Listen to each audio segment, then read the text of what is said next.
आणि खरं म्हणजे निसर्ग नियमांच्यामुळे मी म्हणेल शास्त्रज्ञ सुद्धा असे सद्गुरू श्री वामनराव पै महाराज, मातृतुल्य माई, प्रल्हाद दादा, मिलनताई सर्वांना कोटी कोटी वंदन करतो. उपस्थित तुम्हा सर्वांनाही कृतज्ञतापूर्वक वंदन करतो. आणि संयोजक ट्रस्टी दादा यांनी आज इथे बोलायची संधी दिली त्याबद्दल त्यांच्याविषयी अत्यंत कृतज्ञता व्यक्त करतो. खरं म्हणजे आम्हाला कोर्सेसमध्ये जरा बरं असतं, उभं राहून थोडं संचारल्यासारखं होतं, पण असं बसल्यानंतर थोडं काय म्हणतात ते सवय नसल्यासारखा प्रकार होतो. आणि इतक्या प्रखर लाईटमध्ये पुणेकरांना घाम जास्त येतो, कारण पुण्याचा पैसा खूप घामाचा असतो, त्यामुळे जरा घाम पण जास्त येतो. आज निमित्तही छान आहे, विषय पण सुंदर आहे. आनंद वाटा, आनंद लुटा, 3 दिवस हा विषय चालणार आहे. आज म्हणूया स्टार्टर आहे, उद्या 2 दिवस मेन कोर्स आहे. त्यामुळे एक गोष्ट लक्षात घ्यायची की आज थोडं मला सांभाळून घ्यायचं, पण मला असं वाटतं की आपण सगळे आनंद वाटत असतो, पण सद्गुरूंनी ज्या पद्धतीने हा विषय मांडला तो ऐकल्यावर थोडी आपली पंचायत अशी होते.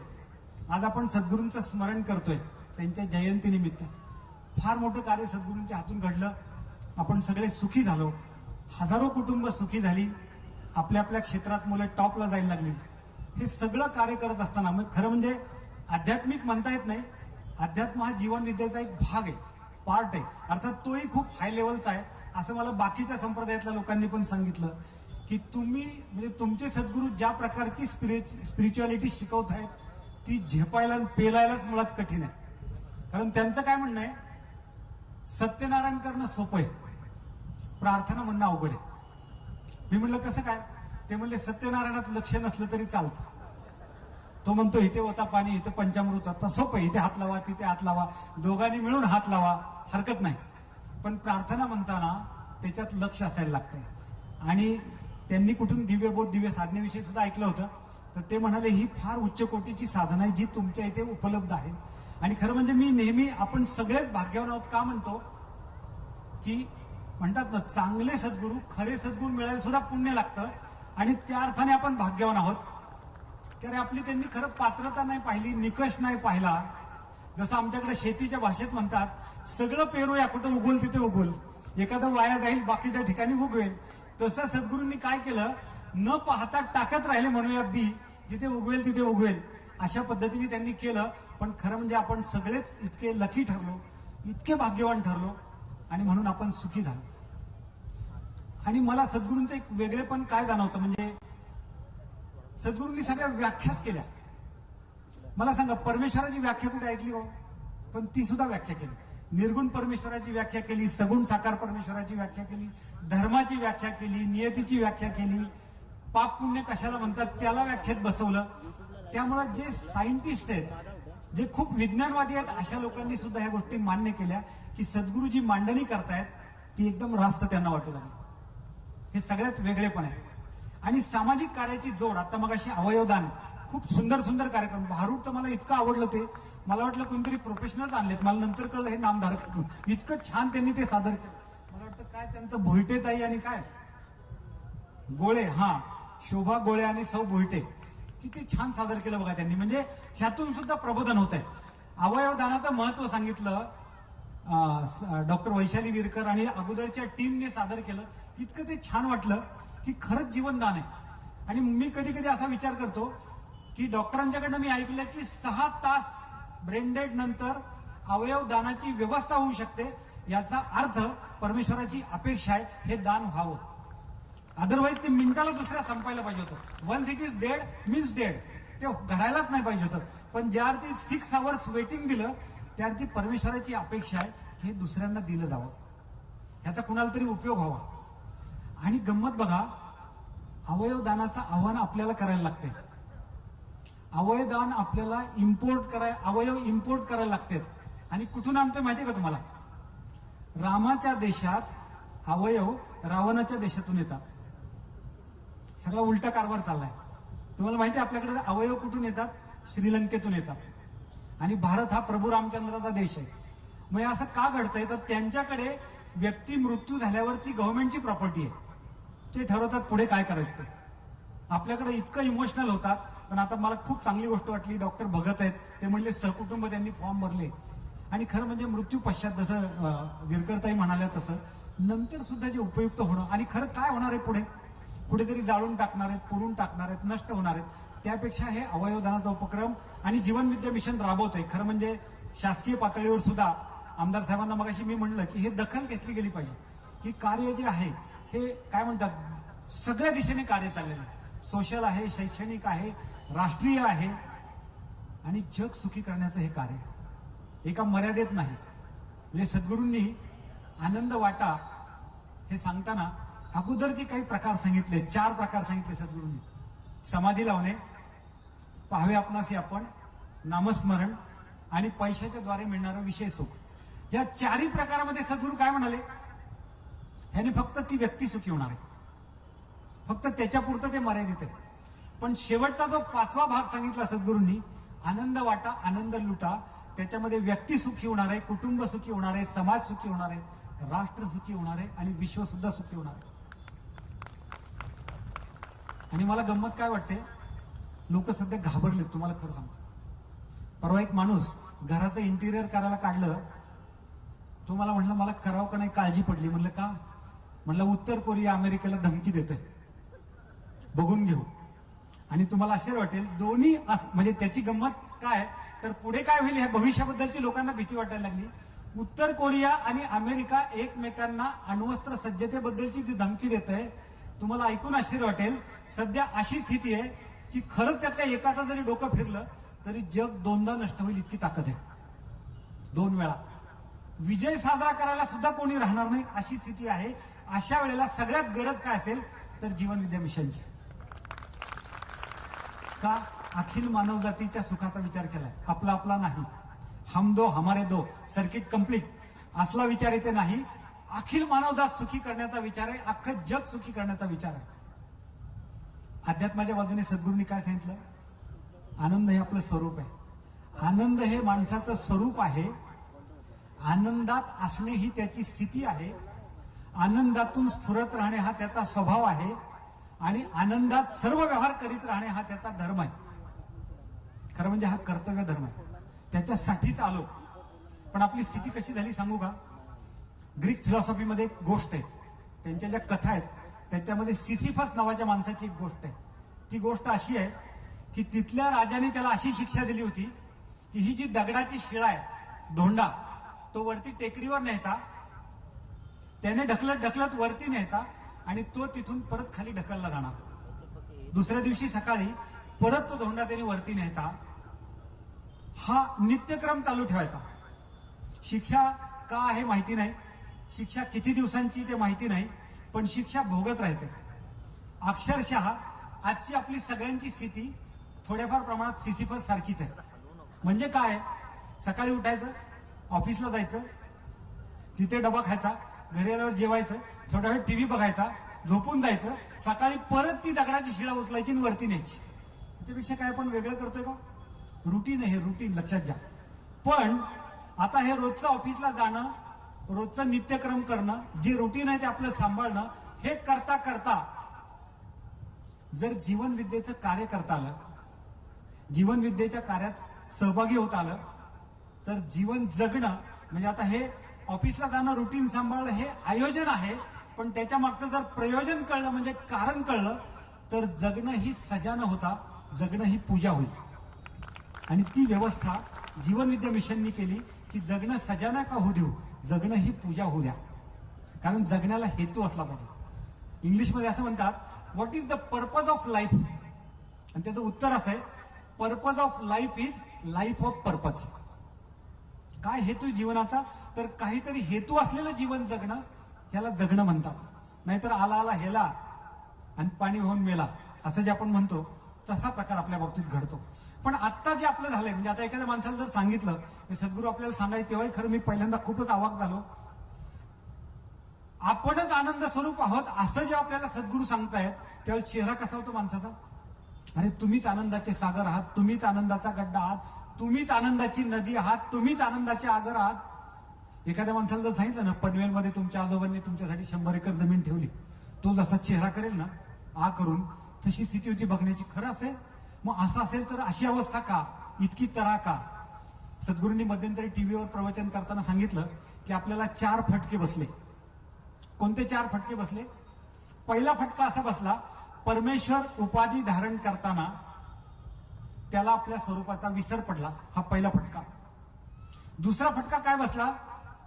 त्या उपाधीशी एकरूप झाला, हा दुसरा फटका बसला. तिसरा फटका कोणता बसला? त्या उपाधीला ते निसर्गाचे नियम लागू झाले, हा तिसरा फटका. आणि चौथा इतका बेमालूम फटका आहे, इतका भयानक आहे तो म्हणजे समाजाने आपल्यावर हल्लाच केला, अटॅक केला. तो काय केला? अत्यंत कुसंस्कार केले, उच्च नीच, भेदाभेद, श्रीमंत गरीब, सुशिक्षित अडाणी, श्रेष्ठ काय म्हणतात ना, श्रेष्ठ कनिष्ठ, हे जे संस्कार झाले ह्यात आपण खरे अडकलो. आणि खरं म्हणजे पहिले 3 हल्ले समजूया जरा बियॉन्ड कंट्रोल असतील, पण जो शेवटचा हल्ला आहे ना तो परतवून लावणं शक्य आहे सद्गुरूंच्या ज्ञानाने. म्हणून सद्गुरू म्हणतात ज्ञान हा देव आणि अज्ञान हा सैतान आहे. ज्ञानानेच सुखी होणारे माणूस, अज्ञान हा सैतान आहे, त्याने कधी सुखी होणार नाही, तर कायम आपण दुःखातच राहणार आहोत. पण आपल्याला ह्या ज्ञानाकडे बघायला वेळ नाही. कशामुळे?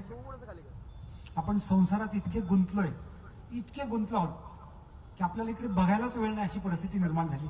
आणि खरं म्हणजे सगळ्यात मोठा आपला भ्रम काय झाला? आपण पैशाने सुखी होणार होता, आपण पहिला भ्रम झाला होता.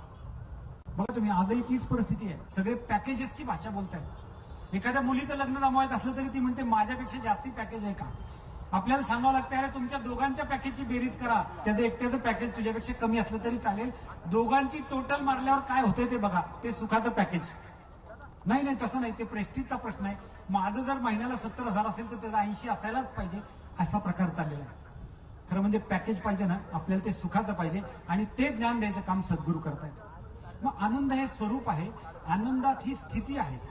आनंदात असणे ही जर स्थिती आहे तर ही गोष्ट आपल्याला फक्त झोपेतच मिळते, जागेपणी आपल्याला हे मिळतच नाही. आणि सद्गुरू आपल्याला शिकवतायत जाग करून की अरे जागेपणी सुद्धा ते अनुभवता येईल तुला. मग सगळे व्यवहार जर आनंदात व्हायला पाहिजेत तर आपल्या हातून दुःखाचं वाटप का चाललंय? सकाळी उठल्यापासून रात्री झोपेपर्यंत आपण फक्त दुःखाचं वाटप करतोय, लक्षात घ्या. पण खरं म्हणजे आनंद हा शब्द उच्चारला ना तरी बरं वाटतंय. पण खरं म्हणजे पैसा हा शब्द उच्चारला लोकांना जास्ती बरं वाटतं. तुम्ही बघा ना, सद्गुरू म्हणतात ना नेहमी देह आणि देव ह्याच्यामध्ये कॉमन काय? दे. आणि आपण कशात अडकलो? दे आणि हवं. दादा म्हणतात ना नेहमी नीड मोर, अजून पाहिजे. अपेक्षा आपल्या वाढत चालल्या, खूप अपेक्षा वाढत चालल्या, आणि हा सगळ्यात मोठा गैरसमज झाला. सद्गुरूंनी तिथेही सावध केलं, पैशाचा त्याग नका करू. पैशाचा त्याग करायची गरज नाही. पैसा पण तितकाच महत्वाचा आहे कम्फर्टेबल लाईफ जगण्यासाठी. आणि बऱ्याच वेळेला परमार्थात एक लोकांचा गैरसमज आहे की पैशाला नावं ठेवायची. म्हणजे भारतीय संस्कृतीला मुळात दारिद्र्याचा सोस आहे, त्यामुळे लोक पैशाला नावं ठेवतात. पण पैशाला जर नावं ठेवाल, बघा तुम्ही, एखाद्याने जर गाडी घेतली आणि आपल्याला पेढे द्यायला आला तर तो बाहेर नाही पडत, तो पण लोक उद्गार काय करतात? 2 नंबरवाले. पैशाला नंबर आहे 2 नंबर 4 नंबर, असा पैशाला नंबर नाही, ती लक्ष्मी आहे, हे पहिलं लक्षात घ्या. त्यामुळे पैशालाही don't hate richness and don't hate rich people also. श्रीमंतांचाही द्वेष करू नका आणि श्रीमंतीचाही द्वेष करू नका. त्यामुळे आपण पैशाला लांब ढकलतो. त्यामुळे पैशाला रिस्पेक्ट द्या आणि श्रीमंतांनाही रिस्पेक्ट द्या. हे सगळं उभं राहतं ना. आता मग अशी डोनर्सची नावं वाचली, बरोबर? कशाने उभं राहतंय? पैशानेच उभं राहतं. त्यामुळं पैसा जर पाहिजे असेल तर पैशाला नावही नाही ठेवली पाहिजे आणि पैसेवाल्यांनाही नाव ठेवली पाहिजे. आता लक्ष्मीपूजन झालं. लक्ष्मीपूजनचा हेतू काय असतो? घरातली अडगळ दूर करायची, कारण लक्ष्मी घरात प्रवेश करावी. लक्ष्मी म्हणजेच पैसा. म्हणून जुन्या वस्तू, अवापरातल्या वस्तू फेकून द्यायला सांगतात, कारण लक्ष्मीला जागा करायची असते, म्हणून ते फेकून द्यायला सांगतात. म्हणून पैशाला रिस्पेक्ट देणं हे खूप महत्वाचं आहे. पण सद्गुरूंनी फक्त काय सांगितलं? मार्गाचं पथ्य पाळा. म्हणजे काय? चांगल्या मार्गाने येणार ती लक्ष्मी आणि वाईट मार्गाने येणार ती कडक लक्ष्मी. म्हणून मी नेहमी सांगतो, आता सध्या आपल्याला सगळ्यांना मन की बात ऐकायला मिळते बघा, बरोबर ना?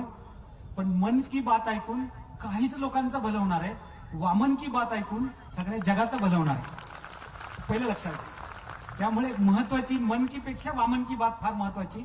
आणि म्हणून सद्गुरूंनी जे दिलेलं ज्ञान आहे पैशाविषयीचं सुद्धा, मॉलमध्ये जाताना जर 10 रुपयाची नोट घेऊन जर मॉलमध्ये तुम्ही प्रवेश केला तर 2 तास मॉलमध्ये फिरताना विचार काय असतो?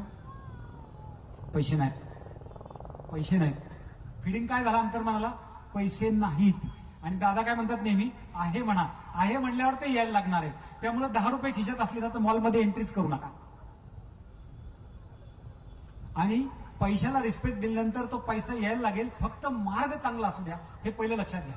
आणि आपल्याला एक सवय काय लागली बघा, जर आपल्याला एखादा माणूस बोलताना म्हणाला काय मोठे लोक, प्रतिक्रिया काय असते? आम्ही कशाचे मोठे लोक, तुम्ही मोठे लोक, बरोबर? अशी असते ना प्रतिक्रिया. बोलताना सहज बोलताना सुद्धा म्हणतात या ना गरीबाच्या घरी भाजी भाकरी खायला.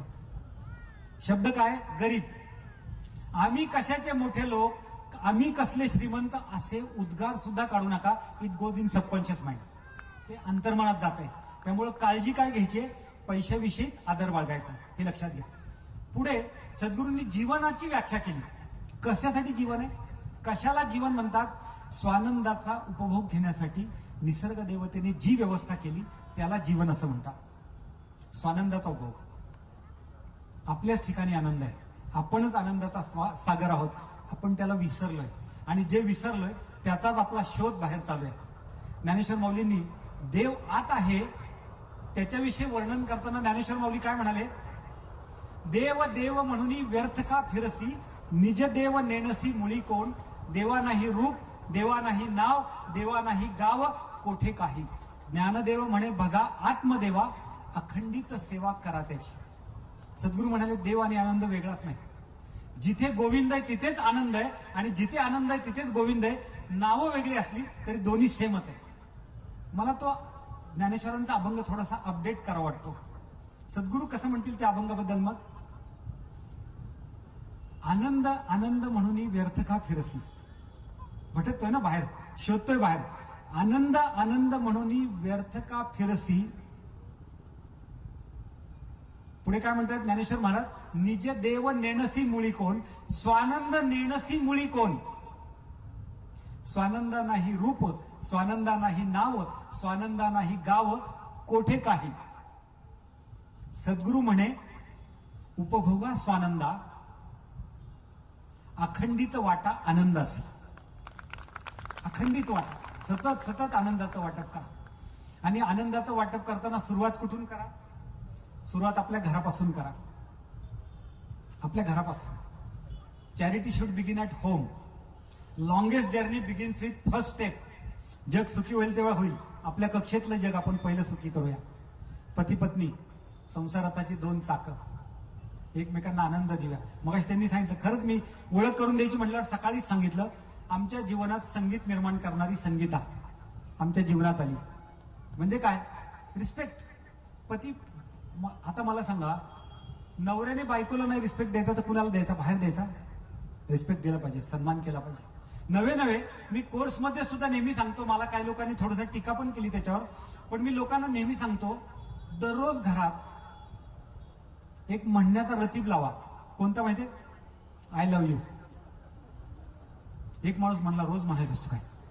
एवढं काय व्यक्तच करायला पाहिजे काय? आमचं काय प्रेम नाही काय? तेव्हा मी त्या माणसाला एक साधा प्रश्न विचारला, राग आल्यावर काय करता? राग ही भावना आहे, प्रेम सुद्धा भावना आहे. राग आल्यावर काय करता? नाही सांगितल्याशिवाय कसं कळेल म्हणला. राग आल्यावर कडाडतोच. मग राग जसा व्यक्त करता, प्रेम करायला व्यक्त करायला काय अडचण आहे? दोन्ही भावनाच आहेत ना, व्यक्तच करायला पाहिजे. नाही कळत नाही का? अव्यक्त असलं तरी कळत नाही का?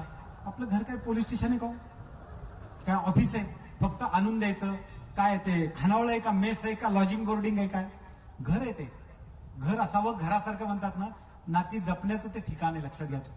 त्यामुळे रोज म्हणलं पाहिजे, रोज एकमेकांचं कौतुक केलं पाहिजे. पत्नीने पतीच्या वडिलांना, आई वडिलांना रिस्पेक्ट दिला पाहिजे. सुनेने आपल्या नवऱ्याच्या आई वडिलांना रिस्पेक्ट दिला पाहिजे.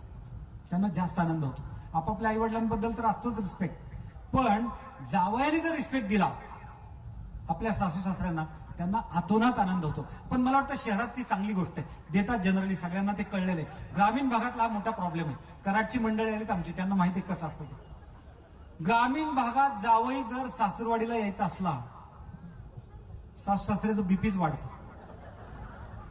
आणि नुसत्या सासू सासऱ्यात नाही वाढत, कोंबड्यांचं सुद्धा वाढतं. त्यांच्यात सुद्धा खोराड्यात संवाद चालू होतो. मला वाटतं आता कुणाचा नंबर लागतोय कुणास ठाऊक. इतकी परिस्थिती बिकट आहे, इतके जावई लोक टेन्शन देत आहेत ग्रामीण भागामध्ये. धोंड्याचा महिना आला, काहीतरी म्हणतात ना, एक्स्ट्रा अधिकचा महिना आला, धोंड्याचा महिना आला, दिवाळ सण आला, कंटिन्युअस चालू असतं. काय झालं पाहिजे? एकमेकांना प्रेम दिलं पाहिजे, एकमेकांना आनंद दिला पाहिजे. मी नेहमी सांगतो, पत्नी इतकी बेस्ट फ्रेंड जगात कुठलीच नाही. लक्षात येत, आपली बायको आहे ना, ही जगात सगळ्यात आपली जवळची मैत्रीण असते. दुखणं भानं आजारपण कोण असतं जवळ? बाकीचा बाहेरचा माणूस येतो बिस्किटचा पुडा घेऊन, 15-20 मिनिटांनी घड्याळ बघतो, म्हणतो निघू का आता, 112 नंबर जाईल आमचा. पेशंट म्हणतो 12 वाजायला आले आमचे, तर तुमच्या 112ला कुठे घेऊन बसला, निघा आता तुम्ही. सांगायचा हेतू काय लक्षात घ्या. उषा पायथ्याला सतत सहचारिणी, अर्धांगिनी, धर्मपत्नी ही सगळी नावं दिली. आणि खरं म्हणजे आणाभाका पण दिल्या, शपथा पण दिल्या. हो, लग्नाच्या वेळेला लक्ष नव्हतं आपला, हा मुद्दा वेगळा आहे.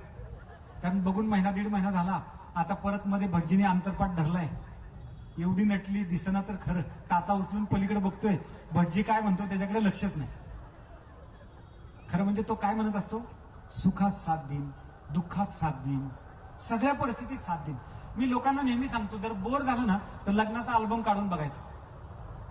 बरं असतं त्यावेळेला, जरा स्लिम ट्रिम असतो आपण छानपैकी, आणि ते बघायलाही बरं वाटतं. जुन्या आठवणींना चांगला उजाळा पण मिळतो. आता कारण तसं एकत्र जेवण नसतं, त्यावेळेला जिलेबीचा घास भरवला. आता हा IBN लोक बघतो, तिचं काहीतरी माझ्या नवऱ्याची बायको वेगळंच चाललेलं असतं, त्यामुळे ते काय बघत नाही. हो, टीव्ही मध्येच आता मशगूल झालेत लोक.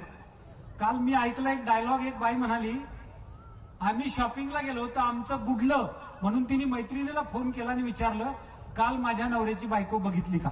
काय चिंतन आहे बघा, किती भारी चिंतन आहे. कोण बघितली का म्हणजे सवत बघितली का असाच अर्थ होतो ना त्याला. अशा प्रकारचं चिंतन होते. त्यामुळे प्रेम देणं जे आहे एकमेकांना, खूप प्रेम दिलं पाहिजे आणि ते शेवटपर्यंत दिलं पाहिजे. खरं म्हणजे मुलं सुद्धा नंतर मोठी होतात आणि आपापल्या दिशेने निघून जातात, दोघंच एकमेकांसाठी राहिलेले असतात आणि त्यावेळेला अधिकचं प्रेम दिलं पाहिजे. पण आता काय झालंय, सगळेच आपापल्या ह्याच्यामध्ये इतकं बिझी शेड्यूल झालंय की माणसं काय म्हणतात ते फार कमी बोलतायत. घरातला संवाद रेकॉर्ड केलाय, सर्वे झाला असा, आणि घरातला संवाद रेकॉर्ड केला तर असं लक्षात आलं की माणूस दिवसाकाठी स्वतःच्या घरात फक्त 12 मिनिटं बोलतो. रिसर्च आहे. मुलांच्या बाबतीतला ज्यावेळेला रिसर्च झाला त्यावेळेला असं लक्षात आलं, म्हणजे एक गोष्टच तुम्हाला सांगतो, एका गावामध्ये विहिरीवर पोहायला गेलेली जी 2 मुलं आहेत, त्यातला मोठा मुलगा बुडायला लागला, धाकट्याने त्याला वाचवलं, छोट्याने त्याला वाचवलं. तो ओरडायला लागला, त्याने आजूबाजूला हाका मारल्या, कोणीच मदतीला नाही.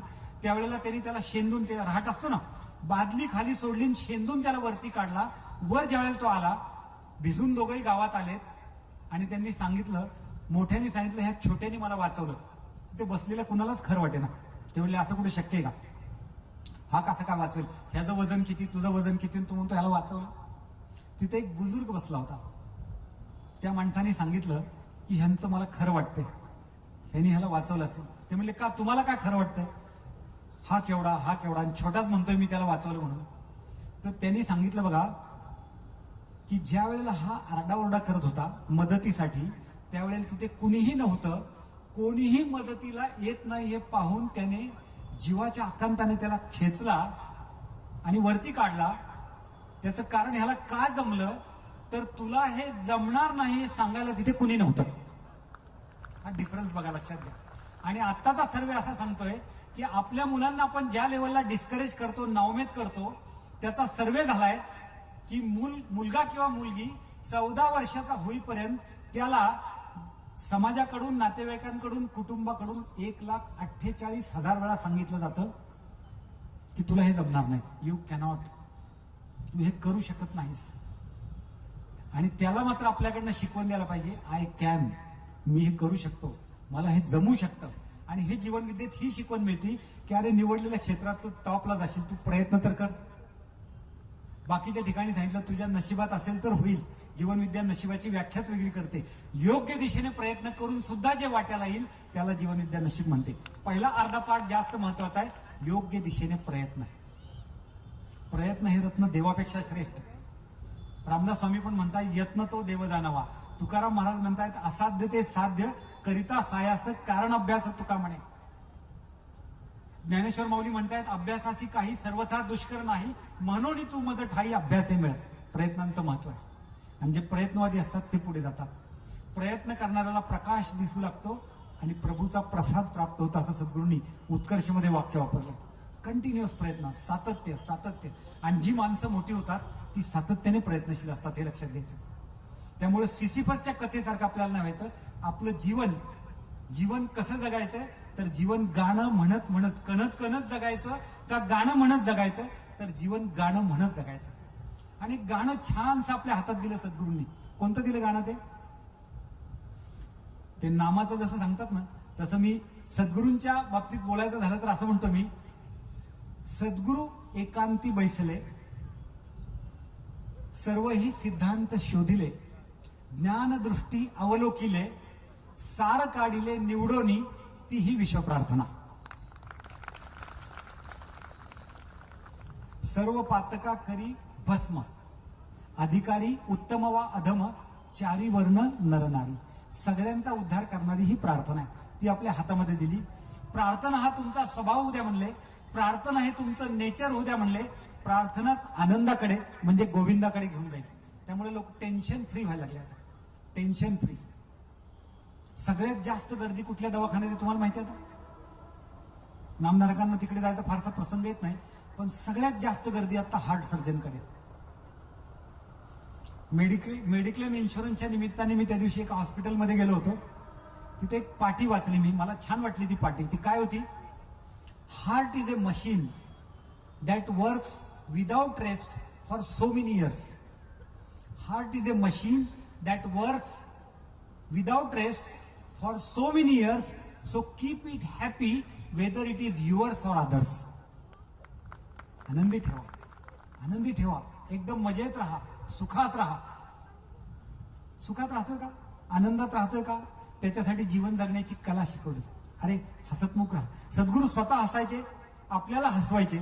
सद्गुरूंनी जोक रिपीट केले तरी आपल्याला मजा यायची. आठवतंय तुम्हाला? तोच जोक पुन्हा सांगितला तरी आपल्याला आनंद मिळायचा. का? हसणं आणि हसवणं सद्गुरूंना दोन्ही आवडायचं.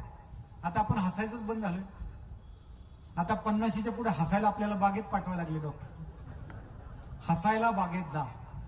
मी सारस बागेच्या शेजारी राहतो, मला हसायला तिथं बोलवलं त्या लोकांनी. मी म्हणलं काय करायचं? म्हणले 7 ते 7:30 हसायचं. म्हणलं 7:35 परत गंभीर व्हायचं. आणि काय हसायचं? मग मी डॉक्टरशी बोललो हा विषय. ते म्हणले कृत्रिम हसून काय होत नाही म्हणले, खरं हसायला यायला लागतं, आतून हसणं यायला लागतं, तर त्याचा लाफ्टरचा ते मेडिसिन म्हणून उपयोग होतो.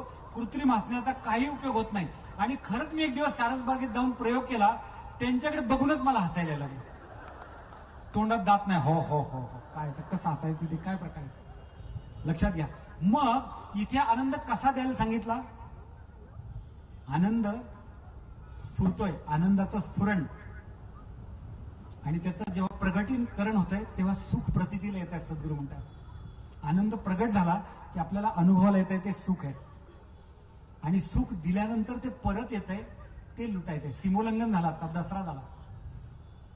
खरं म्हणजे दसऱ्याच्या बाबतीत मला नेहमी असं वाटतं, ज्याचा चेहरा हसरा त्याला रोज दसरा. त्याला काय गरज आहे? काही एक दिवस हसायचं असतं, ठरवून हसायचं असतं. आपल्याला पूर्वजांनी सण द्यावे लागले ह्याच्यासाठी. गोड बोलत नाही, तिळगुळ घ्या, गोड बोला. निदान एक दिवस तरी गोड बोल बाबा. तो पुन्हा तिळगुळाची क्वांटिटी बघून ठरवतो की किती गोड बोलायचं. असला तो प्रकार झाला. म्हणजे हसरा, ज्याचा चेहरा हसरा त्याला रोज दसरा आहे, नित्य दसरा, 365 दिवस दसरा. आणि ज्याची जाणीव स्वरूपाकडे झेपावली त्याला रोज दीपावली. कशाला पाहिजे वेगळी दीपावली? 4 दिवस सण रीन काढून सण काढायचा का? कंटिन्युअस तो नित्य आनंदात आहे. बघा संत सारखे आनंदात आहेत. मला नेहमी गंमत वाटते, संतांनी फारसं पैशाला महत्व खरंच दिलं नाही. मला सद्गुरूंचा हा पण सुविचार आवडला. खरं ज्याला परमार्थात खूप प्रगती करायची ना, त्याच्या बाबतीत सद्गुरूंचा हा सुविचार फिट होतो. कोणता माहितीये? पैसा जीवनाला आवश्यक आहे खरे, परंतु त्याची मर्यादा ओळखणे बरे. किती अनलिमिटेड चाललंय, अनलिमिटेड. काही काहीला तर कळणच आपले 7-12 किती तर प्रॉपर्टी किती, इतका गोंधळ चाललाय. म्हणतात बाबा टाटाला काहीतरी आंध्रामध्ये कळलं की ही जमीन आपलीच आहे म्हणून. इतका गोंधळ चाललाय सगळा, किती किती मागं लागलेत. अति पण नाही करावं, लक्षात घ्या तुम्ही. मग सद्गुरू काय म्हणतायत? तुम्हाला जर आनंदाकडे जायचं असेल तर पहिल्यांदा काय करावं लागेल? पहिल्यांदा तुम्हाला निवांत व्हायला लागेल. पहिलं निवांत व्हायला लागेल तर आनंदी होणार. आणि जो वसवस करतोय, जो वखवक करतोय, तो कसा काय निवांत होणार? होऊ शकत नाही निवांत तो. मला सिकंदराची गोष्ट आठवते. माहिती ना तुम्हाला सिकंदर बादशाह? काय महत्वाकांक्षा होती त्याची? अख्खं जग जिंकायची महत्वाकांक्षा होती. आणि तो आला पण. अर्ध जग जिंकून झालं होतं. ज्या वेळेला तो भारतात आला त्यावेळेला तिथे सगळे टेंट तंबू टाकले होते, सैन्य उतरलेलं होतं, सैन्याचा तिथे मुक्काम होता आणि सिकंदर राजा फेरफटका मारत होता. फेरफटका मारताना तो एका झाडाखाली गेला. तिथे एक तपस्वी होता, साधू होता, निवांत झोपला होता, असा पौडला होता एक साधू. राजाला लक्षात आलं की हा आपल्यातला नाही, हा वेगळा माणूस आहे. सिकंदराने त्याला विचारलं, मला ओळखलं का? अशा लोकांना फार अहंकार असतो. मला ओळखलं का? तो म्हणला नाही, मी सिकंदर आहे. तो म्हणला बरं मग? नाही नाही, जग जिंकायला निघालोय. असं? अर्ध जिंकून झालंय. बरं मग? आता पुढचा अर्ध जिंकायचा आहे, त्याच दिशेने वाटचाल चालू आहे. बरं मग? तर साधू काय बोलणार याच्यावर? तो फक्त विचारतोय मग पुढे काय? तर तो म्हणला अख्खं जगत जिंकायची महत्वाकांक्षा आहे आणि ते जिंकूनच दाखवणार आहे. मग पुढे? त्याने विचारलं पुढे काय? पुढे म्हणला एकदा निवांत राहणार एकदम. मग साधू म्हणला मी आता काय करतोय? मी तेच करतोय. तू अख्खं जग जिंकून झाल्यावर करणार आहे, तुम्ही आत्ताच करतोय. म्हणजे काय? फक्त सातबारा नावचा होणार आहे, त्याच्यापेक्षा दुसरं काय घडणार आहे? मी एक छान गोष्ट वाचली होती, नुसता बोधच घ्या त्याच्यातनं. त्यात असं लिहिलं होतं, देव दोनदा हसतो. कधी हसतो? एकदा भावाभावांची प्रॉपर्टीची वाटणी चालली तेव्हा देव हसतो. का हसतो? तो म्हणतो अख्ख्या जगाचा सातबारा माझ्या नावावर आहे. तुझ्याशी तर अग्रीमेंट केलंय 80 वर्षाचं, 90 वर्षाचं. शिवाय ते वन साइडेड मोडायचा राईट माझ्याकडेच आहे. नोटीस सुद्धा नाही, नोटीस सुद्धा देणार नाही. केव्हाही अग्रीमेंट संपवण्याचा अधिकार माझ्याकडे राखून ठेवलेला आहे. तू विनाकारण फाट्या आखू नको, कोर्ट कचेऱ्या करू नको. तेव्हा एकदा देव हसतो. आणि दुसऱ्यांदा देव कधी हसतो? डॉक्टर ज्या वेळेला छातीवर हात ठेवून सांगतो ना मी ह्याला बरंच करीन, त्यावेळेला म्हणतो तुझं काम तू कर, पुढचं मी बघतो. तेव्हा एकदा देव हसतो. ते रिझर्व आहे, सिक्रेट ऑफ सिक्रेट. कधी थांबवायचं, कधी संपवायचं. म्हणून अमृतपंथांमध्ये धडाच लिहिला सद्गुरूंनी, वंदन तुला यमराजा. सॅल्यूट बाबा, नियमराज आहे. पण संत काय करतायत? ते आनंदी का राहतायत? नवे नवे मृत्यूला सुद्धा ते सामोरे आनंदाने का जात आहेत? कारण संत वर्तमान काळात जगतायत. आपण एकतर भूतकाळात तरी जातो, नाहीतर आपण भविष्य काळात जातो. त्या लंबकाच्या घड्याळासारखं आपण फिरत असतो. आपल्याला वर्तमान काळात राहता येत नाही आणि वर्तमान इतका वेगाने जात असतो की हा क्षण माझा म्हणेपर्यंत तो भूतकाळात जातो. Live in the present. सद्गुरूंचा संदेश आहे आपल्याला प्रेझेंटमध्ये राहा. पण आपल्याला प्रेझेंटमध्ये राहता येत नाही. खरं म्हणजे आजचा दिवस हेच प्रेझेंट असतं परमेश्वराने दिलं. का उठलो सकाळी 27 ऑक्टोबरच्या सकाळी? जेवढे आपण बसलो म्हणण्यापेक्षा अर्ध जग अंधारात असेल धरूया, अर्ध जग सकाळी उठलं. कशामुळे? उठायला क्वालिफाईड आहे म्हणून उठलं. 350 कोटी लोक जगातले झोपतात, सगळे उठत नाहीत. 5चा गजर लावला म्हणून उठता येत नाही. 5:45ला कळ आल्यावर अर्ध टपाल लिहावं लागतं. कळवण्यास अत्यंत दुःख होते. लक्षात घ्यायचं, देवाची दया. ती कविता मला फार आवडते. डोळ्यांनी बघतो, ध्वनी परिसतो, कानी पदी चालतो, जीवेने रस चाखितो, मधुरही वाचे आम्ही बोलतो, हातांनी बौसाळ काम करीतो, विश्रांतीही घ्यावया, घेतो झोप सुखे, फिरून उठतो, ही ईश्वराची दया. दया म्हणा, कृपा म्हणा, आपलं पुण्य म्हणा, म्हणून उठलो. मग मागे झालं त्याला पास्ट म्हणतो, पुढे होणार आहे त्याला फ्युचर म्हणतो, आणि टुडेला काय म्हणतो आपण? प्रेझेंट. आणि वाढदिवसा दिवशी देतो काय? देतो प्रेझेंट. आजचा दिवस ही परमेश्वराने दिलेली गिफ्ट आहे, परमेश्वराने दिलेलं प्रेझेंट आहे. आणि आता एक नवीन प्रथा पडली बघा, वाढदिवसा दिवशी, लग्ना दिवशी जाताना यजमान पाहुण्यांना रिटर्न गिफ्ट देतात ना काहीतरी बांधून डब्यात. आपल्याला सुद्धा आजचा दिवस वापरायला मिळाल्यामुळे संध्याकाळी परमेश्वराला झोपताना बेडवर गेल्यावर रिटर्न गिफ्ट देता आलं पाहिजे. काय रिटर्न गिफ्ट? दादा कोणतं रिटर्न गिफ्ट द्यायला सांगतात आपल्याला? कृतज्ञता व्यक्त करा. Think of all you have to be grateful for and thank God for all your boons and bounties. ह्या बाउंटीज देणगी आहेत सगळ्या. केवढी मोठी देणगी मला सांगा. ह्या देणगीबद्दल परमेश्वराचे आभार मानले पाहिजेत. सकाळी उठल्यावर पण, रात्री झोपताना पण. आणि सद्गुरू नेहमी म्हणायचे, रात्रीची झोप आहे ना हा शॉर्ट डेथ आहे. सॅम्पल प्रॉडक्टचं सॅम्पल असतं ना, तसं ते सॅम्पल आहे. मग सकाळी उठणं हीच मुळात त्याची दया आहे. आणि मग दिवसभराचा हिशेब द्यायचा आहे, म्हणूया रिटर्न गिफ्ट द्यायचं. म्हणजे काय करायचंय? आनंद वाटायचा आहे. दिवसभर एक कलमी कार्यक्रम. खरं म्हणजे या 3 दिवसात आपण अशीच प्रतिज्ञा करूया की आता फक्त आनंदच वाटेल. संघर्ष खूप करून झाला हो. काय साधलं का? काही हाती लागलं? सद्गुरू म्हणतायत काय? शिक्षण घ्या, संघटित व्हा आणि जीवनात संगीत निर्माण करा. मिलनताई नेहमी म्हणायच्या, संसारात काय सांभाळायचं आहे? तोल सांभाळायचा आहे आणि संगीतात ताल सांभाळायचा आहे. हे सांभाळता आलं पाहिजे. आणि म्हणून आपलं घर हे आपलं जग आहे. खरं पहिल्यांदा स्टार्ट फ्रॉम होम. आपल्यापासून सुरुवात करायला पाहिजे. खूप एकमेकांना प्रेम द्यायला पाहिजे. मुलांना खूप प्रेम द्यायला पाहिजे. आपली स्वप्न मुलांच्यावर लादून आपण इतका त्रास देतोय मुलांना. डॉक्टर झाला पाहिजे, इंजिनियर झाला पाहिजे, अमुकच झाला पाहिजे, इतका त्रास आहे सध्या मुलांना. आणि संवाद पहिला तुटला, हे पहिलं लक्षात घ्या तुम्ही. आपल्यातला संवाद वाढवला पाहिजे मुलांनी. आणि खरं म्हणजे मी म्हणतो, अख्खं कुटुंब कर्त्या पुरुषाबरोबर जर दोस्ती झाली तर काय फरक पडेल? सगळ्यांची दोस्ती एकमेकांची, काय हरकत आहे? पत्नी मैत्रीण आहे, मुलं आपले मित्र आहेत, सगळा छान संवाद चाललाय. टेबलावर बसून एकत्र जेवतायत, किती आनंद आहे घरामध्ये. आणि ज्या घरात आनंद आहे तिथेच गोविंद आहे. तिथेच गोविंद आहे. वेगळं संसार सुखाचा करणे म्हणजेच परमार्थ. याचा अर्थ काय? का बसलाय आपला वाजवत, टाळ वाजवत, कुणी इथे यायचं नाही, ह्या खोलीत मला कोणी डिस्टर्ब करायचं नाही. आणि जातात आकाशातले ग्रह काय परिणाम करतात ते शोधायला जातात, बाहेर बघायला जातात. परवा एक अमरावतीचा मुलगा भेटला, विदर्भात ना आलाय. अमरावती म्हणजे विदर्भच ना. आणि स्पर्धा परीक्षा पुण्यात देतोय. आणि गेला ज्योतिषाला हात दाखवायला. तो म्हणला, तुला शनीची पीडा आहे, 5,000 रुपये दे, शनीला शांत करतो. चिप आहे म्हणजे स्वस्त आहे तसं पाहिलं तर. शनी इतक्या लांबचा ग्रह 5,000 ऐकत असेल तर काय हरकत नव्हती, बरोबर आहे की नाही? थोडक्यात आटपतंय. तो म्हणला, एवढे पैसे नाहीत हो, मी गरीब आहे, इथं स्पर्धा परीक्षा म्हणजे काय म्हणतात कमवून शिकतोय मी, माझ्याकडे एवढे पैसे नाही. बरं म्हणला 500 दे. एवढे पण नाही. बरं 50 तर देशील का नाही म्हणला. शनीला शांत करायचंय, 50 तरी नाही. 50 पण नाहीत म्हणला. शेवटी वैतागला तो पुरोहित. 5 रुपये आहेत का म्हणला. म्हणला 5 सुद्धा नाहीत. मित्रांनी आता कटिंग पाजलाय, चहा सुद्धा मित्रांनी पाजलाय, 5 सुद्धा नाहीत.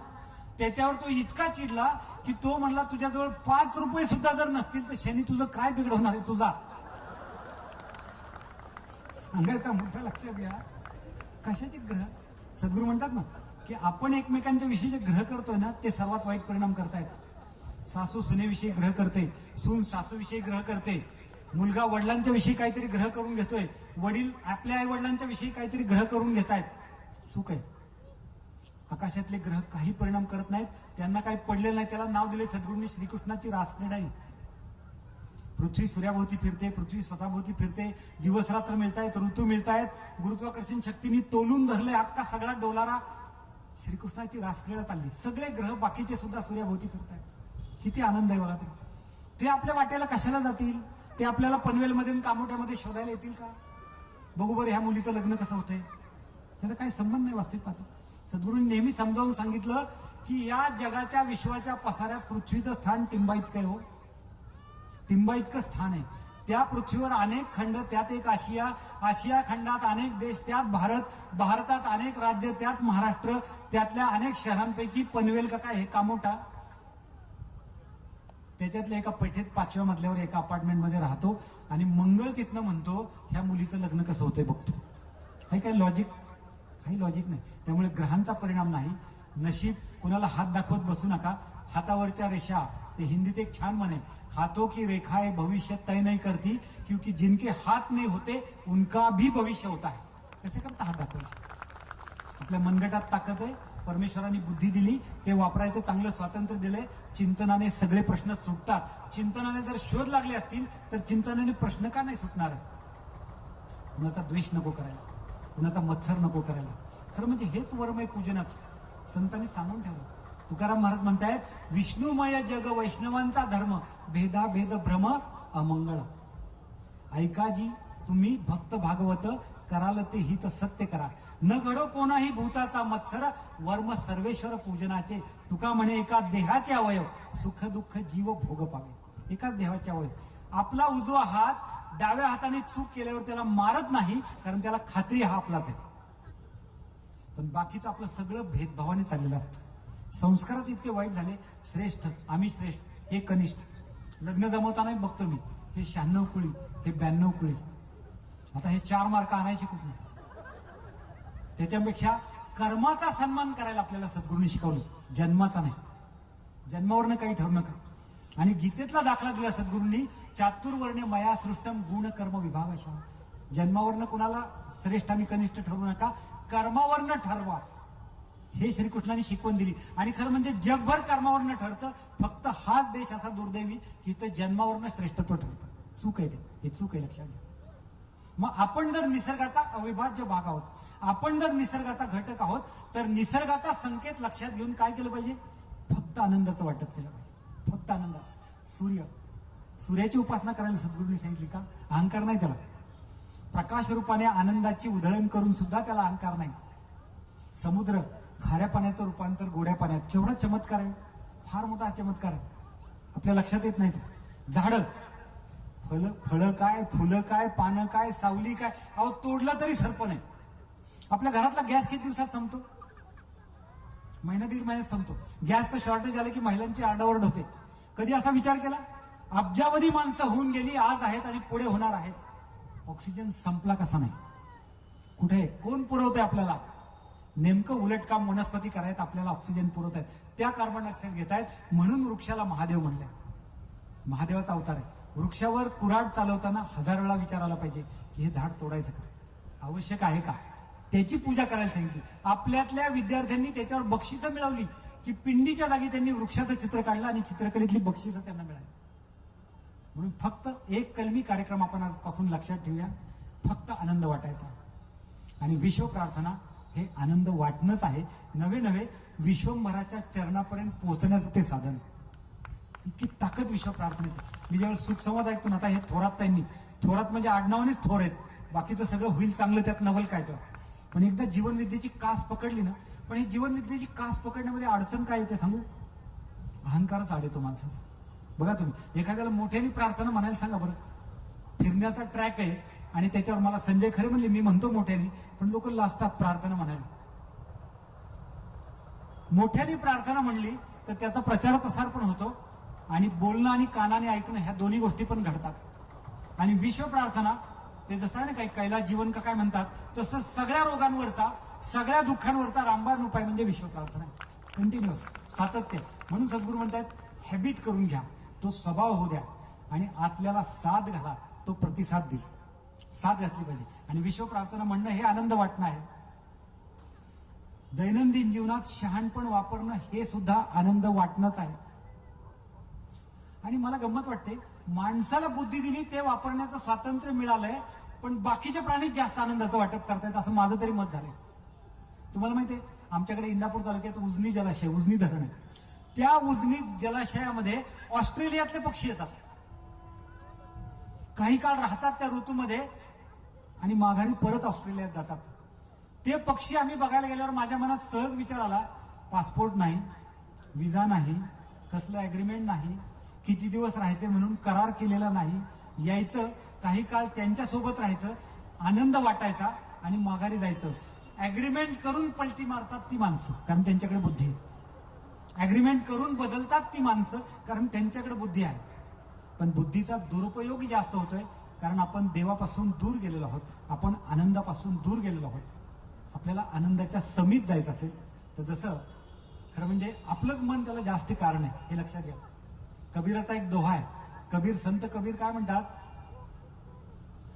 बुरा आदमी खोजन चला, बुरा इंसान खोजन चला, बुरा न मिलिया कोय. बुरा इंसान खोजन चला, बुरा न मिलिया कोय, जब अपना दिल खोजा मुझसे बुरा न कोय. ज्यावेळेला मी वाईट माणूस शोधायला गेलो, मिळायलाच तयार नाही, पण जेव्हा स्वतःच्या मनात डोकावलं तेव्हा खरा वाईट मीच हे माझ्या लक्षात आलं. आपल्यापासून सुधारणा करायला लागेल, आपल्यापासून सुधारणा करायला लागेल. भेदभाव नष्ट करायचा असेल, सद्गुरू म्हणतात ना, द्वेष गेला म्हणजे देव झाला. द्वेष पहिला गेला पाहिजे. आणि द्वेष सर्व पातळीवर त्रास देतो. बघा तुम्ही, कुणाला मार्क चांगले पडले सण होत नाही, पेढा सुद्धा गोड लागत नाही. कुणी गाडी घेतली त्याचा पेढा गोड लागत नाही. आमच्याकडं शेतामध्ये शेजाऱ्याचं पीक, दादांनी मागे उदाहरण दिलं होतं ना, शेतकरी स्वतःचं पीक चांगलं येण्यासाठी शेजाऱ्याला बियाणे देतो. आमच्याकडे शेजाऱ्याचा ऊस चालल्यानंतर आपल्या शेतात पाणी सोडतात, कारण बैलगाडीला रस्ता मिळू नये. वनस्पती तेही सजीव आहे, त्यालाही आपल्या हातून धोका होता कामा नये, ह्याची काळजी घ्यायला पाहिजे. भावाभावामधल्या प्रॉपर्टीची भांडणं, मध्यंतरी डॉक्टर पटवर्धन आले असले, त्यांनी मध्ये एक छान उदाहरण सांगितलं. 3 भाऊ सांगली जिल्ह्यातले, नामधारक किती सुज्ञ असतो बघा तुम्ही. 3 भावांचं वाटप चाललेलं असताना धाकट्याला हलकी दिली, म्हणजे निवड डोंगर दिला, पिकतच नाही असा डोंगर दिला. दोघांनी शेलकी घेतली आणि ह्याला हलकी दिली, ऍक्सेप्ट केली, वस्तुस्थितीचा स्वीकार. फायदा काय झाला? काही दिवसांनी मोबाईल कंपनी त्या भागात आली, त्यांना टॉवरसाठी उंच जागा पाहिजे होती, त्यांनी तो डोंगर 6 कोटीला घेतला. आता त्याच्या पुढचा चांगुलपणा लक्षात घ्या, पुण्याची जोड का करावी लागते. त्याने 6 कोटीला डोंगर विकल्यावर त्याचा आणि त्याच्या बायकोचा विषय झाला की ह्यांना फार त्रास होईल आता, मानसिक की इतकं जोरदार गेले, इतके पैसे मिळाले, ह्यातनं काहीतरी मार्ग काढला पाहिजे. त्यांनी त्यातले पैसे त्या भावांना दिले. वास्तविक काही संबंध नव्हता, ज्याच्या त्याच्या नावावर झालं होतं, वाटण्याचा काही संबंध नव्हता, तरी सुद्धा भावांना दिलं. आनंद वाटायचा, सुख वाटायचंय, हे कळलंय. हा सुज्ञपणा इथे आलेला आहे. आणि जेव्हा आपण प्रार्थना म्हणतोय ना, तेव्हा सद्गुरू काय म्हणतात माहितीये? सद्गुरूंना एकाने प्रश्न विचारला होता की जर प्रार्थना म्हणताना लक्ष नसलं तर काय करायचं. आमच्या मनात हजारो विचार असतात, आम्हाला निवांतच होता येत नाही, आणि विचार कमी होणं म्हणजे निवांत होणं, पण ते आम्हाला जमत नाही. काय केलं पाहिजे आम्ही?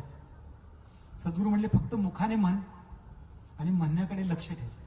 म्हणजे तोंड जीभ चालू पाहिजे, शक्यतो जरा मनाचं लक्ष देता आलं तर बघ, पण जर मनाने मॉनिटरिंग केलं तर चांगलं होईल. आणि नाही घडलं तसं तरी म्हण, तरी काय होत नाही, त्याचा परिणाम मिळणारच आहे. का? जेवताना लक्ष नसलं ना तरी पोट भरणारच आहे, कारण अन्न त्याचं काम करणार आहे. मग सद्गुरूंनी उत्तर काय दिलं की विश्व प्रार्थना म्हणणारा आज्ञ असला तरी आतला ऐकणारा सुज्ञ आहे. विश्व प्रार्थना म्हणणारा अल्पज्ञ असला तरी आतला ऐकणारा सर्वज्ञ आहे. विश्व प्रार्थना म्हणणारा एकदेशी असला तरी आतला ऐकणारा सर्वव्यापी आहे. तो ऐकेल आणि तो तुझं काम करेल. तू फक्त त्याच्यापर्यंत आवाज तरी पोचव, हाक तरी मार, निदान म्हण तरी असं.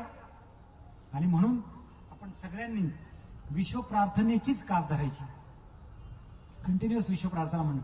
आणि त्याच्या पुढचा टप्पा, आणि खरं म्हणजे विश्व प्रार्थना म्हणताना सुद्धा आपण निवांतच होतोय.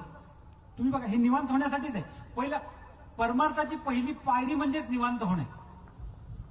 निवांत होणं म्हणजे विचारांची संख्या घटवत नाही. आज मेडिकल सायन्स सांगते माणूस 40 ते 60 हजार विचार करतोय, आउट ऑफ विच 90% विचार निगेटिव्ह आहे.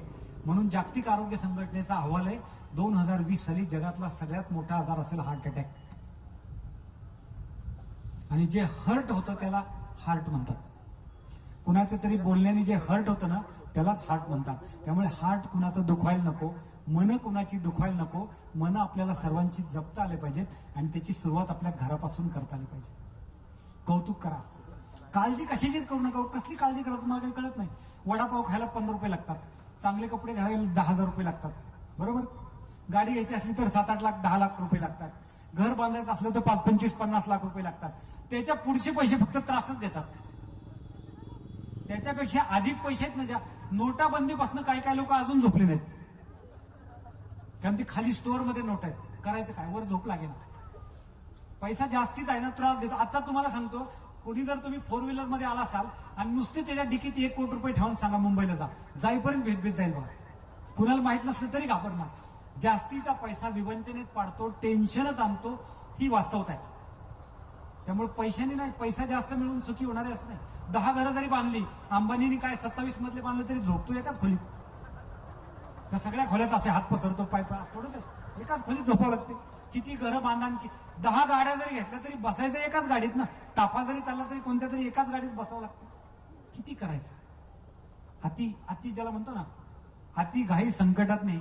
तसं मोठं होण्याची पण फार, जी पैशाने मोठं होण्याची घाई झाली ना, त्यांच्या बाबतीत एक मला कवितेची ओळ छान आठवते. ती काय कविता आहे? आयुष्याच्या शेवटी लक्षात आलं आयुष्य नुसतंच वाहून गेलं. आयुष्याच्या शेवटी लक्षात आलं आयुष्य नुसतंच वाहून गेलं. मला जगायचंय म्हणताना माझं जगायचंच राहून गेलं. No planning. जगण्याचं नियोजन नव्हतं, जगण्याचं प्रयोजन नव्हतं, जगण्याला हेतू नव्हता. शेवटपर्यंत तसाच राहिला. मग आमच्याकडे शेतात शेतकरी काय करतात? तो गेला की त्याच्या नावापुढे तलाठी कंस करतो. कंस म्हणजे काय? कंसासारखा वागला. माहिती ना तुम्हाला? नाव नाही कमी होत, फक्त त्याच्या नावापुढे तो कंस केला जातो. तशी आज परिस्थिती. त्याच्यामुळे पुढे मुलांच्यावर चांगले संस्कार होऊ द्या. काळजी करू नये, शुभचिंतन करावं, दुःख उगाळत बसू नये. जसं आजारी माणसाला रात्र मोठी वाटते, तसं दुःख उगाळत बसल्यानंतर माणूस सतत काय म्हणतात ना, त्या काळजीतच राहतो. त्यामुळे शुभचिंतन केलं पाहिजे. दुःख न करता आनंदाच्या गोष्टी आठवत राहिल्या पाहिजे. खूप गोष्टी आपल्या जीवनात चांगल्या घडलेल्या आहेत, त्या आपल्याला आठवत आल्या पाहिजे, सतत आठवत आल्या पाहिजे. हेच शुभचिंतन आहे. मला जे मिळावं वाटतं ते सर्वांना मिळावं असं वाटणं या नाव शुभचिंतन. आणि ईश्वर करता या भावात राहणार हे ईश्वर चिंतन. खावे प्यावे ल्यावे सर्व जमा खर्च श्री हरीच्या नावे. आपलं काय तेव्हा सगळं त्याचं आहे ना. मी सांगितलं ना मग, सातबाराच त्याचा आहे अख्खा. आपलं काय? आपण भाडे करूया. भाडेकरूला मालक काय सांगतो? घरात नीट राहायचं, सोसायटीत भांडणं करायची नाहीत, खेळ ठोकायचे नाहीत, भलती भलती कॅलेंडर अडकवायची नाहीत. सूचना असतात का नाही भाडेकरूला? तसं त्याने जाताना, निघताना, जन्म देताना सूचना दिल्या, नीट राहायचं. आणि आपण कुणाला तरी पत्रिका दाखवतो, पत्रिकेत मावण्या इतके गुण आहेत का आपल्याकडे? आपण फार गुणाचे आहोत, पत्रिकेत मावत नाही आपण. त्याच्या फार बाहेर पांगतात आपले गुण, हे पहिलं लक्षात घ्यायचं. त्यामुळे पत्रिका दाखवण्याची गरज नाही, हात दाखवण्याची गरज नाही. आलोय, अग्रीमेंट संपेपर्यंत फक्त आनंद वाटायचा, एक कलमी कार्यक्रम करायचा. सकाळी उठलं की स्वयं सूचना द्यायची, आज दिवसभर काय करायचंय? आनंद वाटायचा. मग काय करायचं? बायकोने एक कप चहा आणून दिला ना, तिला थँक्यू म्हणायचं. आता मी माझ्या बायकोला चहा करून देतो. परवा आम्ही गावी गेलो होतो, बायका फार चाप्टर असतात हा बोलायला. त्या म्हणल्या, तुम्ही नंतर उठता म्हणून ते चहा करतात का तुम्ही आधी उठला तरी चहा होईपर्यंत वाट बघता? बायका फार हुशार असतात बोलायला. म्हणजे कसं पकडायचं ना, हे बायकांच्याकडनं शिकायचं. एका माणसाच्या 75ला मी गेलो होतो मध्ये, डेकोरेशन नीट झालं नाही म्हणून तो माणूस खवळला होता. त्यांना मी म्हणलं, आज तरी शांत राहा. जोडी चालली होती चालत, शांत राहा असं मी सांगितल्यावरही ते शांत राहणार. म्हणून त्यांच्या सौभाग्यवतीने माझ्याकडे बघितलं, काय म्हणल्या, मी कसं काढलं असेल. म्हणजे 25व्या लग्न झालं असेल तर 50 वर्ष मी कशी काढली असतील तुम्ही बघा. मग काय केलं पाहिजे? बायकोचंही कौतुक केलं पाहिजे, सरप्राईज गिफ्ट दिलं पाहिजे, वाढदिवस लक्षात ठेवला पाहिजे, बायकोच्या आई वडिलांचा सन्मान केला पाहिजे, बायकोचाही लोकांदेखत सन्मान केला पाहिजे. काही सांगायचं असलं, सुचवायचं असलं, चूक दाखवायची असली तर एकांतात दाखवली पाहिजे. लोकांतात मात्र कौतुकच केलं पाहिजे. घटस्फोटाचं प्रमाण भारतात पण वाढायला लागलंय. त्या बाबतीत आपण आता अमेरिकेची बरोबरी करायला लागलो, कारण सगळ्यांना इगो आहे. लग्न पत्रिकेत लहान पोरांची नावं टाकली नाही तरी ते चिडायला लागलेत. त्यांना वाटते खाली लिहायचं असतं, लग्नाला यायचं हा आणि किल बिल काहीतरी लिहितात ना, आमच्या ताईच्या लग्नाला यायचं. त्यांना पण इगो आलाय. त्यामुळे सगळ्यांचा इगो जपणं आणि आपला इगो चेपणं म्हणजे आनंद वाटणं. अहंकार कमी कमी करत जाणं हीच उपासना, हीच भक्ती आहे काय. पण तो जपून जर आपला कार्यक्रम चाललेला असेल, उपयोग नाही. लहानपण देगा देवा मुंगी साखरेचा रवा, ऐरावती रत्न थोर तया अंकुशाचा मार, महापुढे झाडे जाती तेथे लव्हाळे वाचती. कारण लवतात, नम्र होता. तुका म्हणे जाण फावे लहानाहुनी लहान. नम्र या अर्थी ते म्हणतात. नम्र व्हायला पाहिजे, नम्र व्हायला, हात जोडले पाहिजे. हात जोडल्यावर देवाला जोडता येतो, माणसाला जोडणं काय उघड. किती लोक आपल्या बायकोला सॉरी म्हणतात, मनातल्या मनात उत्तर द्या, मला सांगू नका म्हणत नाही. मग तशी शेफारल्यावर काय करायचं, पुढे काय करायचं, शेफारली तर काय करायचं, तशी सवय लागेल म्हणतात सॉरी म्हणायची. मग नाही म्हणायचं, फक्त गप्प बसायचं. एकाने तर मला सांगितलं जीवनविद्येत मी कसा आलो, तो म्हणला बायको मला सारखी ग्रंथ वाचायला सांग म्हणायची, वाचा, हे काही आणलंय ते वाचा. आणि मी वाचत नव्हतो. ग्रंथ कितीही चांगले असले तरी वाचणार नाही, कारण तू सांगते म्हणून वाचणार नाही. मग म्हणलं कधी वाचले? म्हणलं ती माहेर गेल्यावर वाचली. आता बघायला नाही ना, आता वाचून काढलं. आणि वाचून काढल्यावर पटलं आणि आल्यावर ते कबूल केलं की खरंच चांगलंय, आता मी जीवनविद्येत येतो. पण तिच्या ऍब्सेन्स मध्ये वाचलं. इतका इगोय माणसाला. पत्नीला सॉरी म्हणत, बायकांना जरा जमतं, पटकन त्या सॉरी म्हणतील, ह्या होतील. कारण काय, स्त्री आहे ना, स्त्रीकडे भगवंताने जो पार्ट दिलाय ना, तो इमोशनचा दिलाय. भावनिक असते स्त्री आणि काळजी करणारी असते. इमोशन्स आणि केअरिंग आहे ना, हा स्त्रीचा पार्ट असतो. आणि पुरुषाकडे लॉजिक आणि इगो असतो. लॉजिक असतं आणि इगो जास्त असतं. तुम्ही बघितलंय का नवरा बायको कधी नटून थटून एखाद्या फंक्शनला चालले तर नवऱ्याला तुम्ही असं कधी म्हणताना बघितलंय का मी कसा दिसतोय? कधीच तो विचारणार नाही का चांगलाच दिसतोय. विषय काय? मी चांगलाच दिसणार. पण बाईला तुम्ही किती टोमणे मारा तरी ती निघताना म्हणणार कशी छान आहे ना. इमोशन्स तिथे, केअरिंग तिथे आहे, काळजी घेणार तिच्याकडे जास्त पार्ट आहे. लक्षात घ्या. आणि स्त्रियांना पण युक्ती सांगतो, नवऱ्याबरोबर फिरताना शक्यतो नवऱ्याला आवडणारा कलर वापरावा. महिला मंडळात जाताना तुम्हाला काय वापरायचं ते वापरा. नवऱ्याबरोबर असताना त्याला आवडणारा कलर असावा. आणि हार्टला काय दाखवतात? तो बाण दाखवतात ना. बाण खरं म्हणजे तो बाण आहे ना, आता आहे का नाही तसलं मला माहित नाही, पण नवऱ्याच्या हृदयात बाण घुसतो तो त्याची जागा आहे ना, रस्ता आहे तो पोटात न जातोय. पहिलं लक्षात घ्या. त्यामुळे आवडणाऱ्या गोष्टी करायच्या. सारखा दम द्यायचा नाही. हे डॉक्टरने सांगितले खाऊ नका, ते खाऊ नका, हे काय चाललंय. त्याला आवडणारे पदार्थ करा. त्या दिवशी काय मागायचं ते मागाय, जमलंच पाहिजे ते. त्यामुळे नवऱ्याच्या हृदयात जाणारा रस्ता पोटातून जातो. आपल्या पतीच्या समोर आपल्या सासरच्यांची उणी दुनी काढू नयेत. गप्प बसेल पण त्याला वाईट वाटेल. नक्की हे पहिलं लक्षात घ्यायचं. त्याला वाईट वाटणार. सकाळी नवरा ऑफिसला जाताना शक्यतो जवळ राहा. मोबाईल विसरतो, चावी विसरते, गाडीत चावी राहते. जवळ राहा म्हणजे तुमचा चेहरा अख्खा दिवस लक्षात राहील. साधी गोष्ट आहे. स्मरणात राहायचंय ना, सोबत राहायचं जाताना. नाहीतर त्यावेळेला रात्रीची सिरियल बघायला पलीकडे बसलेली असते. ती पण सिरियल कोणती? हीच माझ्या नवऱ्याची बायको. येताना जर आणली तर वाईट वाटायचं काही कारण नाही. हे पहिलं लक्षात. त्यामुळे काय करायचंय? सोबत राहायचं. हे पहिल्या गोष्टी. आणि थोडं ट्राय टू लुक स्मार्ट. नवरा ऑफिसमधनं घरी आल्यावर बेसन पिठात हात घेऊन बाहेर यायचं कसलं ते वाईट आहे. पहिलं लक्षात. थोडं स्मार्ट राहायचा प्रयत्न केला पाहिजे. अपडेट राहायचं थोडंसं पाहिजे ना. स्मार्ट पाहिजे की नाही ते पण केलं पाहिजे. नवऱ्यांनी पण काय युक्ती केली पाहिजे. तिचा सन्मान केला पाहिजे. तिच्या आई वडिलांचा सन्मान केला पाहिजे. तिचं कौतुक केलं पाहिजे. भाजी चांगली झाली तर छान झाली म्हणलं पाहिजे. सगळं सगळं छान छान कौतुक केलं पाहिजे. एखादी टीव्हीवर नटी बघितली ना तरी म्हणायचं आहे तू तिच्यासारखीच आहे, काय हरकत नाही, तू तशीच दिसते म्हणा, काय हरकत आहे म्हणायला का. आणि खरंच ना, आता ती चांगली दिसत असली तरी आपली ही नटीच ना, तिला चांगलं म्हणलं पाहिजे. हरकत काय म्हणायला. पण जीवावर आल्या लोकांच्या चांगलं म्हणायचं आणि कौतुक करायचं. सद्गुरू म्हणायचे नेहमी कौतुक करा म्हणल्यावर फक्त गप्प बसतात. का? वाईट म्हणायचं नाही, कौतुक तर करायचं नाही. मौन पाळलेलं बरं. कारण मौनाला पश्चाताप नसतो. मौनाने कसलाच पश्चाताप करावा लागत नाही. त्यामुळे त्यांचं एकमेकांचं कौतुक, एकमेकांचे वाढदिवस सेलिब्रेट करणं. सर्व तुळजापूरच्या देवीला साडी नेतात, बायकोला साडी आणत नाही. ती काय नेसती का आपली साडी?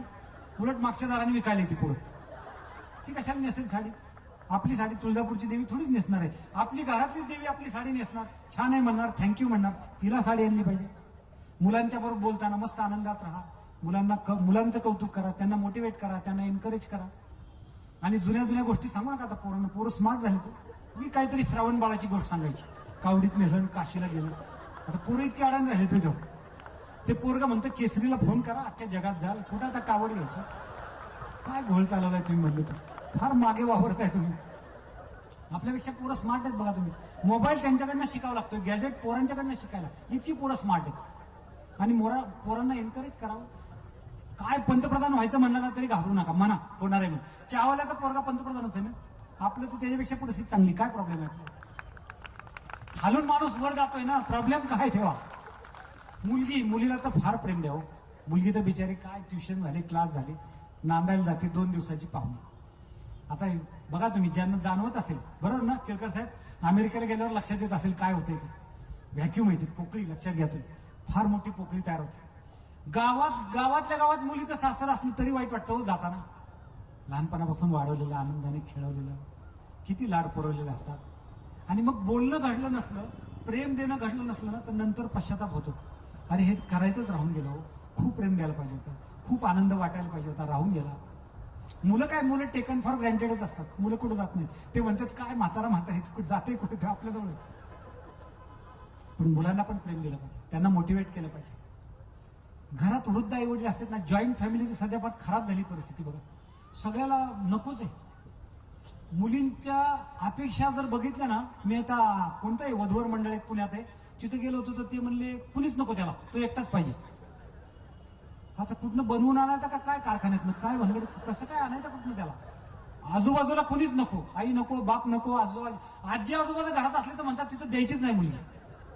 आणि सगळ्याला शहरात पाहिजे. पुण्याला पुणे कॉर्पोरेशनच्या हद्दीतच मुलगा पाहिजे. मुंबईला ती काय कसली लाईन म्हणतात, सेंट्रल लाईन, वेस्टर्न लाईन, त्यातलाच मुलगा पाहिजे. तयार करायला टाकले पाहिजेत कुठतरी आता. अशी परिस्थिती निर्माण झाली. तडजोड आहे. तडजोडीने संसार चालतो. आनंदाने राहायचं, सुखाने राहायचं. पैसे फक्त पोट भरायला लागतात. पैसे सुविधा मिळवायला लागतात. पैसे सुखाने राहायला कुठे लागतात? मी सांगितलं ना, पैसे जास्ती आले तर घात होतोय सुखाचाच. प्रत्येकाचा ताल वेगळा, प्रत्येकाची गाडी वेगळी, प्रत्येकाचा ड्रायव्हर वेगळा, वर बेडरूम खाली बेडरूम, कुणाचा कोणाला फोन नाही, कुणाचा कोणाला निरोप नाही. असली परिस्थिती आज निर्माण झाली. मोबाईलवर बोलतात, आपल्या घरातल्या लोकांशी बोलत नाही. आता काही दिवसांनी SMS जातील, ताट वाढलंय अलीकडे या, असले SMS. व्हॉट्सअपवर ताट पाठवलेलं आहे, असा असा मेनू आहे, खायचं असेल तर खा, नाहीतर उडप्यात हॉटेल समोरच आहे. काय चालली परिस्थिती? घर लॉजिंग बोर्डिंग सारखी झाली. घर आता घर घरासारखं असं म्हणतो ना आपण. किती रूम आहेत हे महत्वाचं नाही. दादा म्हणतात ना, आपल्या आत किती रूम आहे, किती स्पेस आहे एकमेकांसाठी, हे जास्त महत्वाचं आहे. म्हणून प्रेमळपणाने आनंदाने राहूया, आनंदाचं वाटप करूया, सगळ्यांनाच आनंद देऊया, वृद्धांचा रिस्पेक्ट द्या, आदर करा. गावाकडे दादा परवाच कुठेतरी बोलताना म्हणले, श्राद्ध भारी मोठं करतात. आता काय फोटो जिलेबी खाणार आहे का? म्हातारी घरात असताना आनंदाने त्यांना विचारा, जिलेबी खावडते का, काय खावडते का, बाहेर आणू का, हे असताना विचारा. की गेल्यावर काय अख्खं गाव खाते. परवा मी एका सावडाच्या कार्यक्रमाला गेलो, तिथे बिस्किटचा पुडा ठेवला. आता कोण खाणार तिथे बिस्किट? कुत्रं कोणतरी येऊन खाणार स्मशानभूमीत. काय आणि तिथं गेल्यावर भारी सगळ्याला वैराग घेतो. कशाचं काय खरंय, पाण्याचा बुडबुडा, गेलं म्हणजे संपलं, सगळंच झालं. बाहेर आले की परत नेटाने कामाला लागतं. आले बाहेर की तलाठ्याच्या ऑफिसमध्येच गेले उतारा काढायला. आणि तिथं बसलं 10 मिनिटं, तेवढं टेम्पररी इफेक्ट. कशाचं काय काय खरंय, गेलं म्हणजे काय, मेलं म्हणजे गेलं, हे सगळं तिथल्या तिथे आल्यावर सगळं सुरू होतं. म्हणून वेळ झाला, आनंदाचं वाटप करूया. दादा तर उद्या 2 दिवस खूप आनंद वाटतील. आणि आपल्या दृष्टीने सद्गुरूंचं कार्य करायला मिळणं हेच सगळ्यात मोठं भाग्य. त्यामुळे ज्यांनी हे संयोजन केलं, नियोजन केलं, कारण मला खरं सांगतो तुम्हाला, पुढच्या काही वर्षांनी अशी परिस्थिती होईल, फक्त जीवनविद्याच ऍक्सेप्ट होईल. कारण तरुणाईला अंधश्रद्धा आता आवडत नाही. चतुर्थी धरल्यावर तू पास होशील, 16 शुक्रवार केल्यावर तुझा संसार सुखाचा होईल, खोट आहे सगळं. असलं काय होत नसतं. 16 सोमवार धरल्यावर तुझं घर नीट चालेल. घर इकडचं काय काय म्हणतात ते, कोणा फिरवा, किचन वाकडं करा, आग्नेयला तोंड करा. ज्यांचे विचार उजवे त्यांचं घर खुशी, ज्यांचे विचार मंगल त्यांना मंगळ अनुकूल. काही करायची गरज नाही, बाकीचं लक्षात घ्या. फक्त प्रार्थना म्हणूया, शुभचिंतन करूया, काळजी न करता सगळे एकमेकांची काळजी घेऊया, आनंदाने राहूया आणि सद्गुरूंचं कार्य करायला मिळतं हेच भाग्य समजून नेटाने पुढे जाऊया. एवढंच बोलतो, इथं थांबतो.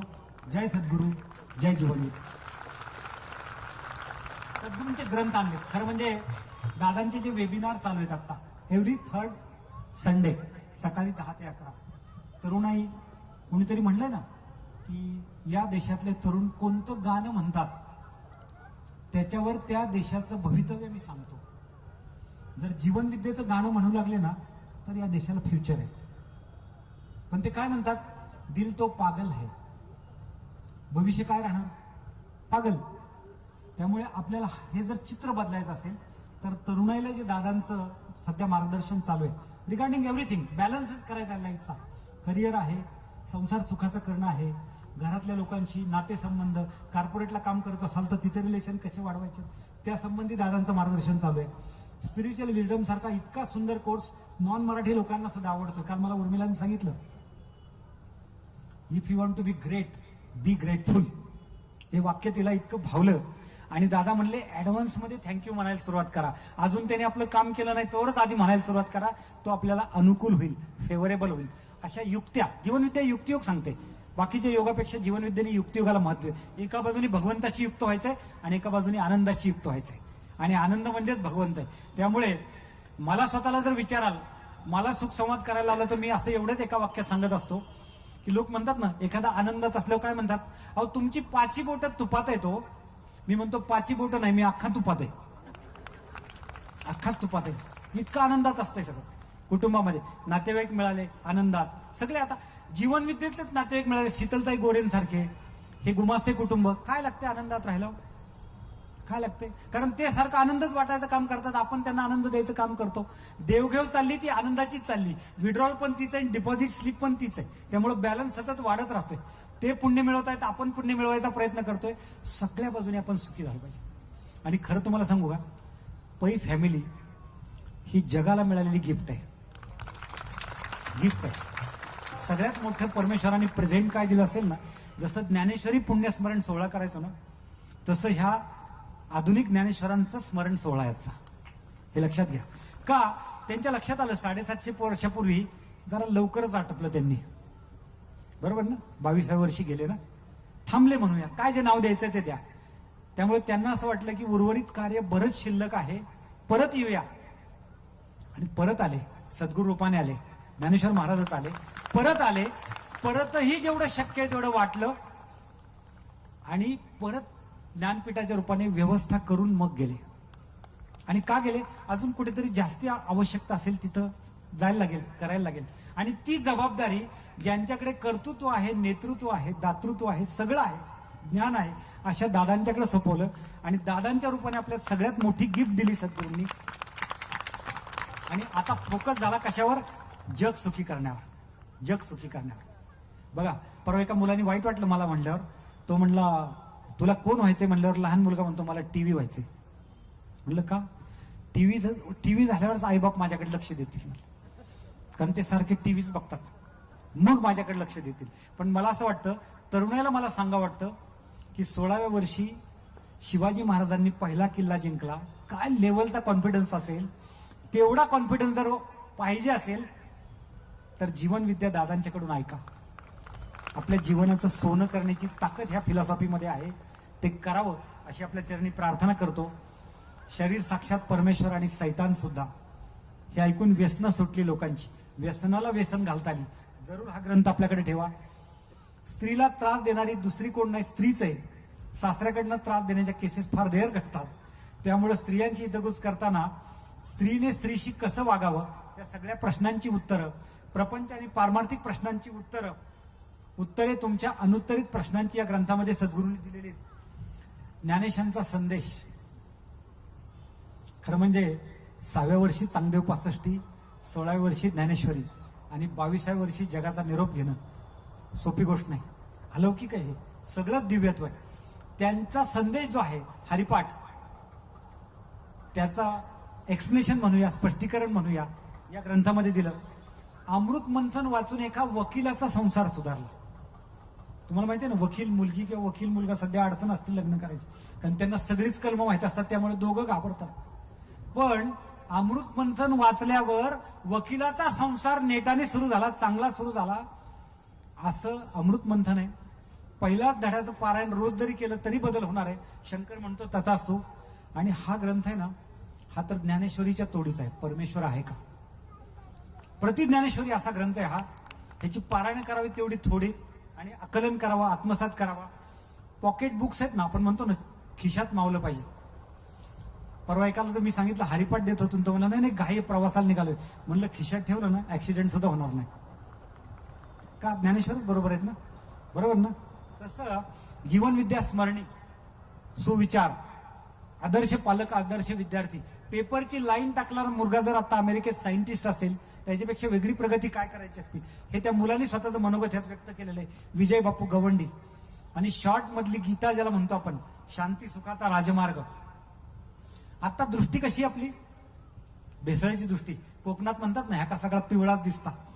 खरी दृष्टी पाहिजे असेल तर आपली दृष्टी वाचली, ही दृष्टी वाचणं आवश्यक आहे. नामात काय ताकद आहे हे नामाचा नंदादीप वाचून आपल्याला कळणार आहे. नामाने निवांत होतो, विश्वप्रार्थने निवांत होतो. निवांत करणारा हा ग्रंथ आहे. शिल्पकार, माझा मुलगा IPS झाला, त्यांनी पहिला हा ग्रंथ वाचला होता, तूच आहे तुझ्या जीवनाचा शिल्पकार. नशीब बिशीब काय नसतं, आपण घडू जसं आपलं नशीब घडतं. सगळं आपलंच क्रिएशन आहे. आपणच आपले निर्माते आहोत, आपणच आपले दिग्दर्शक आहोत, आपणच नट आहोत. सगळा काय म्हणतात ना, एक पात्री प्रयोग आहे. हे तुम्हाला ह्याच्यातनं कळणार आहे. हा सेट घ्या, 800 रुपयाचा सेट. आजच्या काय म्हणूया आता, सद्गुरूंच्या स्मरणाच्या निमित्ताने 800 रुपयाचा सेट डिस्काउंट मध्ये 500 रुपयाला मिळतोय. कोर्सेस बद्दल आता बोलत नाही, मगाशी ताईने खूप छान सांगितलं. सगळी निवेदनं, सगळे कार्यक्रम उत्तम झाले.